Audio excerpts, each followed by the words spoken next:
And it's really important to have those multi-generational discussions. And I speak really, who I hear speak a lot about that is Greg. Greg talks a lot about that. He represents several. He's been around for a while, so Greg, you've been around for since signing of the Declaration of Independence, right? let's start. I love it. Let's start the old jokes. Don't you love it? Actually, James, seriously, you're bringing up such a key point, though. Seriously, and I'm glad that you think this way as well. I believe that we, and at least I think in terms of life as the generations. Who are the generations? There, it's really going to be the first. It's going to be the first time in American history that we have 6 generations in the same workplace.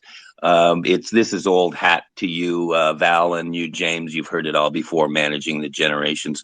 But the little secret here is James sounds like he's an old boomer like me, or even some old senior guy like Gordy Kessler.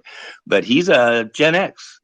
Is in his 50s, and he's been through in life what virtually very, very few men have been through in terms of the experiences. But he's a young man in his 50s, and is now only kind of he'd probably be the first to say this, kind of starting a brand new life of promoting the good word of the military and faith, family, freedom, all that stuff. But thank you very much, James, for bringing up the generations, because I really do believe, and I might actually be publishing something about this, or doing a lecture circuit or something on the challenges of managing the generations, the difference between a Gen Z and a Gen X, and a millennial, and a senior versus boomer. And now we have the alphas, the alpha generation, the little kids who are now 15 years old and going to be entering, oh my God, the workplace.